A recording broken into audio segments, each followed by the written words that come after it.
We just completed question number 45, and so now we're going to go to 46.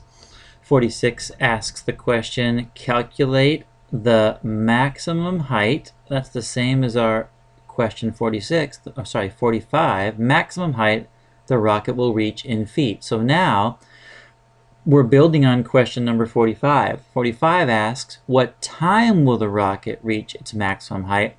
That is time on the x-axis, and we know that height is going to be measured on the y-axis. So 46 is asking, what's the actual maximum height the rocket will reach? Well, that's going to be the y value of the vertex. We're still talking about vertex here, but instead of looking at how long it takes to reach maximum height, now we're looking at what is the actual height that is reached. And again, that's the y value of the vertex. The maximum, the word maximum tells you we're dealing with the vertex, and since it doesn't ask you for time, it asks you for the actual height, that must be the y value of the vertex.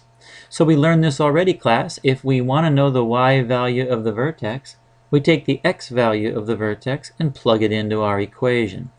So we'll go ahead and plug in y equals, remember 2.5 is our time for our vertex, that's going to be our t value.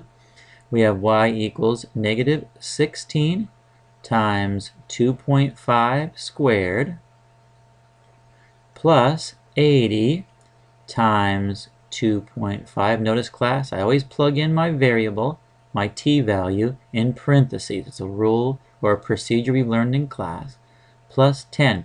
Now these numbers came from our original equation, which represents the path, not the path, the height of the rocket at different time values.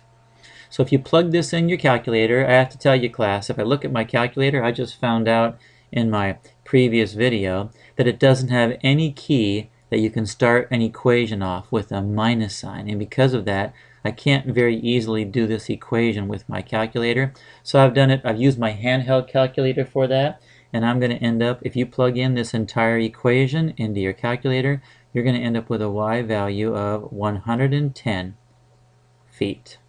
So the maximum height of our rocket is going to be found at 2.5 seconds, and at 2.5 seconds the maximum height, or our y value, is going to be 110 feet. Let's go ahead and put a box around that. 110 feet. Alright, see you in the next video.